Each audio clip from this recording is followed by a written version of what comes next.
जिसने अपने कालखंड में 50 सरकारों को उखाड़ के फेंक दिया था, राज्य की 50 सरकारों को। आदरणीय सभापति जी, इन सारे विषयों के जवाब हर हिंदुस्तानी जानता है और उसी की सजा आज उनको भुगतनी पड़ रही है। देश उनको स्वीकार कर लेता है। आदरणीय सभापति जी, कांग्रेस के हाईकमांड जो है, उनकी नीति 3 प्रकार से कामों को लेकर के चलती है। एक, पहले डिस्क्रेडिट करो, फिर डिस्टेबलाइज करो और फिर डिसमिस करो। इसी तरीके से अविश्वास पैदा करो, अस्थिर करो और फिर बर्खास्त करो। इन्हीं बातों को लेकर के चले हैं। आप जरा बताइए आदरणीय सभापति जी, मैं आज कहना चाहता हूं कि फारूक अब्दुल्ला जी की सरकार को किसने अस्थिर किया था? चौधरी देवीलाल जी की सरकार को किसने अस्थिर किया था? चौधरी चरण सिंह जी की सरकार को किसने अस्थिर किया था? पंजाब में सरदार बादल की सरकार के किसने बर्खास्त किया था? महाराष्ट्र में बाला साहब ठाकरे को बदनाम करने के लिए किसने डरते टिक्स का उपयोग किया था? कर्नाटका में रामकृष्ण हेगड़े और एसआर बोम्बई की सरकार को किसने गिराया था? 50 के दशक में केरला की चुनी हुई कम्युनिस्ट सरकार को किसने गिराया था? उस कालखंड में 50 साल पहले तमिलनाडु में इमरजेंसी के दौरान करुणानिधि जी की सरकार को किसने गिराया था? 1980 में एमजीआर की सरकार को किसने डिसमिस किया था? आंध्र प्रदेश में किसने एनटीआर की सरकार को अस्थिर करने की कोशिश की थी, और वो भी जब वो बीमार थे? वो कौन सा दल है जिसने मुलायम सिंह जी यादव जी को सिर्फ इसलिए तंग किया था क्योंकि मुलायम सिंह जी केंद्र की बातों के साथ सहमत नहीं होते थे?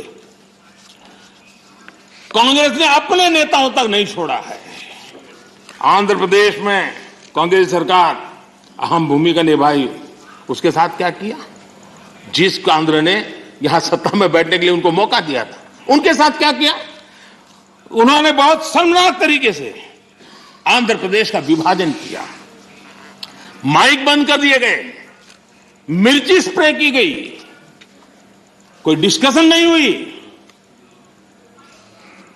क्या यह तरीका ठीक था? क्या यह लोकतंत्र था? क्या अटल जी की सरकार ने भी 3 राज्य बनाए थे। राज्य बनाना हमने विरोध नहीं किया है, लेकिन तरीका क्या था? अटल जी ने 3 राज्य बनाए थे, छत्तीसगढ़, झारखंड, उत्तराखंड, लेकिन कोई तूफान नहीं आया।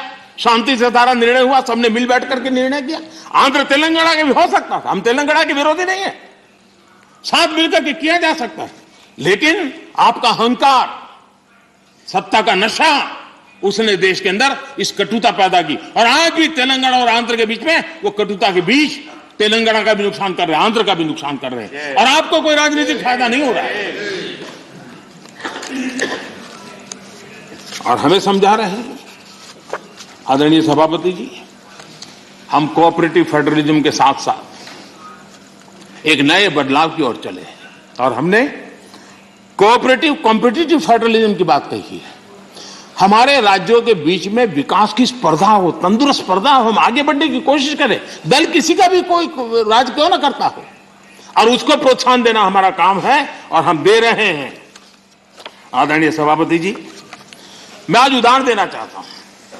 जीएसटी काउंसिल की रचना, जीएसटी काउंसिल की रचना अपने आप में भारत के सशक्त फेडरलिज्म के लिए एक उत्तम स्ट्रक्चर का नमूना है।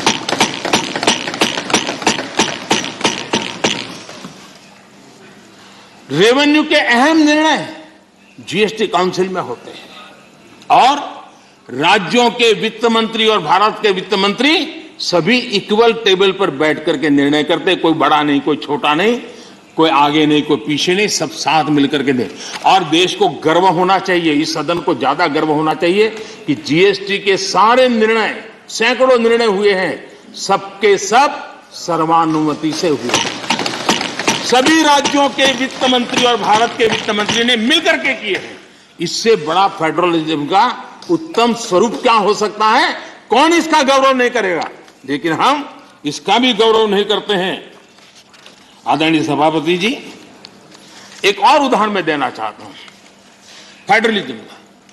हमने देखा कि जैसे सामाजिक न्याय ये देश में बहुत अनिवार्य होता है, वरना देश आगे नहीं बढ़ता है, वैसे भी क्षेत्रीय न्याय भी उतना ही जरूरी होता है। अगर कोई क्षेत्र विकास में पीछे रह जाएगा तो देश आगे भी नहीं बढ़ सकता। और इसलिए हमने एक योजना बनाई, एस्पिरेशनल डिस्ट्रिक्ट। देश में 100 से ऐसे डिस्ट्रिक्ट चुने, अलग अलग पैरामीटर के आधार पर चुने गए, राज्यों के साथ मशवरा करके चुने गए, और उन 100 से अधिक जो डिस्ट्रिक्ट हैं वो राज्य के जो एवरेज डिस्ट्रिक्ट है उसकी बराबरी तो कम से कम आ जाए तो बोझ कम हो जाएगा। और उस काम को हमने किया, और आज मैं बड़े संतोष के साथ कहूंगा, बड़े गौरव के साथ कहूंगा, योजना का विचार भले भारत सरकार को आया, लेकिन एक राज्य को छोड़कर के सभी राज्यों ने इसको ओन किया। 100 से अधिक जिलों की स्थिति बदलने के लिए केंद्र सरकार, राज्य सरकार और जिला इकाई आज मिलकर के काम कर रहे हैं, और उसमें सभी दलों की सरकार वाले राज्य हैं। ऐसा नहीं है कि वो भारतीय जनता पार्टी के राज्य वाले सरकारें हैं, और सबने मिलकर के इतने उत्तम परिणाम दिए हैं कि बहुत कम समय में एस्पिरेशनल डिस्ट्रिक्ट कई पैरामीटर में अपने राज्य की एवरेज से भी कुछ आगे निकल गए हैं। और ये मैं समझता हूं कि उत्तम से उत्तम काम है। और मैं बताऊं, कुछ आकांक्षी जिले जो एस्पिरेशनल डिस्ट्रिक्ट हैं उनके जनधन अकाउंट पहले की तुलना में 4 गुना ज्यादा जनधन अकाउंट खोलने का काम किया है। हर परिवार में शौचालय मिले, बिजली मिले, इसके लिए भी उत्तम काम इस एस्पिरेशनल डिस्ट्रिक्ट में सभी राज्यों ने मिलकर के किया है। मैं समझता हूं यही फेडरल स्ट्रक्चर का उत्तम उदाहरण है, और उसी से देश की प्रगति के लिए फेडरल स्ट्रक्चर का ताकत का उपयोग होना यह उसका उदाहरण है। आदरणीय सभापति जी, मैं आज एक और कैसे आर्थिक मदद होती है राज्यों को, किस तरीके से नीतियां कैसे बदलाव लाने से परिवर्तन आता है, उसका भी उदाहरण देना चाहता हूं। वो भी एक समय था जब हमारे प्राकृतिक संसाधन सिर्फ कुछ लोगों की तिजोरियां भरने के लिए काम आते थे। ये दुर्दशा हमने देखी है, उसकी चर्चाएं बहुत चली है। अब इस संपदा राष्ट्र का खजाना भर रही है। हमने कोयले और माइनिंग सेक्टर में रिफॉर्म किए। 2000 में हमने पारदर्शी प्रक्रिया के साथ खनिज संसाधनों का ऑक्शन किया। हमने रिफॉर्म्स की प्रक्रिया को जारी रखा, जो जैसे वैध लाइसेंस की बिना चार्ज के ट्रांसफर, 50% प्रोड्यूसर्स की ओपन मार्केट में सेल बिक्री, अर्ली ऑपरेशनलाइजेशन पर 50% रिबेट। बीते 1 साल में माइनिंग रेवेन्यू लगभग 14,000 करोड़ रुपए से बढ़कर लगभग 35,000 करोड़ रुपए पर पहुंचा है।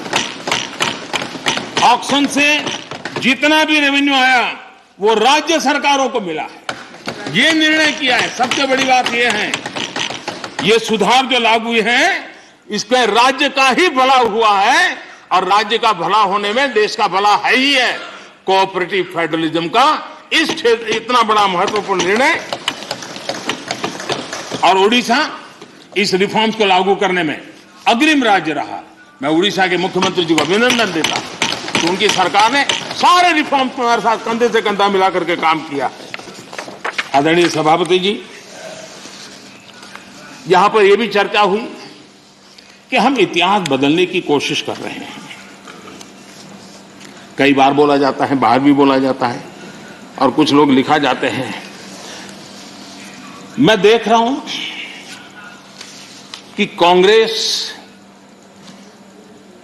एक प्रकार से अर्बन नक्सल के चुंगाल में फंस गई है। उनकी पूरी सोचने के तरीकों को अर्बन नक्सलों ने कब्जा कर लिया है, और इसलिए उनकी सारी सोच गतिविधि डिस्ट्रक्टिव बन गई है, और देश के लिए चिंता का विषय, बड़ी गंभीरता से सोचना पड़ेगा।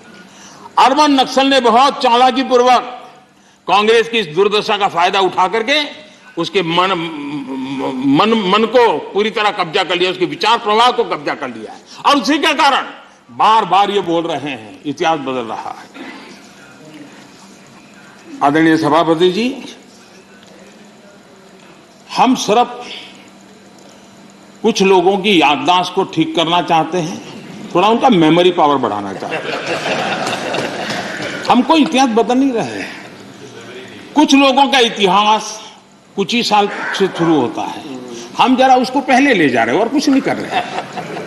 अगर उनको 50 साल के इतिहास में ही मजा आता है तो हमको 100 साल तक ले जा रहे हैं, किसी को 100 साल तक मजा आता है तो हम 200 साल के इतिहास में ले जाते हैं, किसी को 200 से मजा आता है हम 300 ले जाते हैं। अब जो 300 350 ले जाएंगे तो छत्रपति शिवाजी का नाम आएगा ही आएगा। हम तो उनकी मेमोरी को सतेज कर रहे हैं, हम इतिहास बदल नहीं रहे। कुछ लोगों का इतिहास सिर्फ एक परिवार तक सीमित है, क्या करें इसका।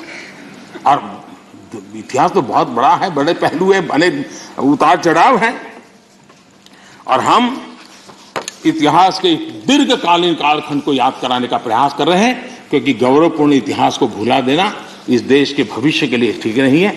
ये हम अपना दायित्व समझते हैं और इसी इतिहास से सबक लेते हुए हमने आने वाले 25